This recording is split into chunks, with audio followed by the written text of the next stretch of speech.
This week on World Traveler Cooking, I'm going to make a very simple cranberry kisselius, or cranberry kissel. Now, in Lithuanian cuisine, before the 20th century, in winter and so forth, people would drink a lot of warm beverages that were thickened with oats. In the 20th century, potato starch started to become more common, and fruit became a primary flavoring here. So cranberry kisselius comes out of the 20th century, and it is now primarily associated with Christmas and New Year's. In the past, I've done a dish with cloves and cinnamon added. Today, I'm not going to add those. I'm going to be showing you a much more traditional method to make this. So, we're going to take 1.5 liters of water, half a liter of cranberries. We'll use 25 grams of sugar and 15 grams of food starch. I'm using cornstarch, but potato starch would work just as well. And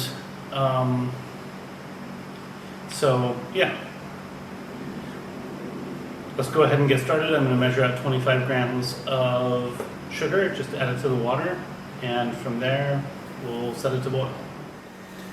So here we have our water and sugar mixed together. We're going to bring this to a boil, then we'll take it off the heat while we do the next step. So now this is simmering, so I'm going to go ahead and start on the next stage. I'm going to turn off the heat, put a strainer into the water, and pour in the cranberries. Now these are frozen, so I might do better to have a little more heat, but we'll see. And we're just going to start working these and pressing them against the bottom to try to sort of juice these berries.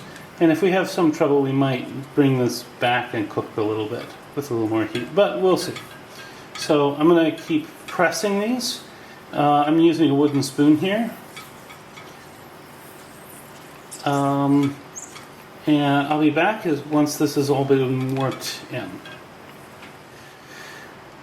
So I suspect if you started with proper fresh cranberries, the inside might eventually turn white. I'm using cranberries that have been quick frozen, and so that probably won't happen. So I'm just going to keep mashing this around for a little while, and then at some point we'll just declare it done, and then we'll go on to the thickening stage. So this is most of the mash that did not go through the sieve. So I think we're done here. Next we will come back and thicken this. So I probably lost that last clip there, so I have added my cornstarch with a little bit of water in here, and we are going to gently heat this, but we don't want to boil it, so we're just going to heat it so it thickens, but we're going to keep it below boiling temperature.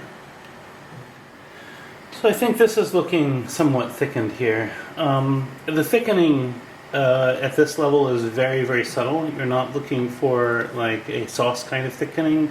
The description is that it does not stick to the spoon. So I'm going to take this off the heat here. And I'm going to serve some up, and we'll do a taste test. So just put some in a cup like this. I guess I'll do the taste test here. Should be good. And now for the taste test. Smells nice.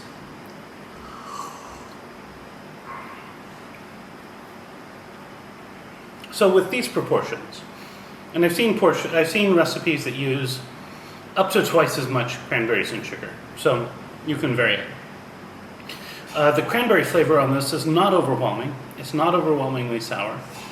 The consistency is relatively nice. It's not just like juice. It's a little thicker, but not like a sauce or a compote. It's very pleasant. I like it. Now, if you find this content interesting, please subscribe and like this video, as well as share it with all your friends. Those sorts of things help this channel grow, and they're completely free to do. In addition, down below I have a list of places you can find and follow my work on social media and on Patreon.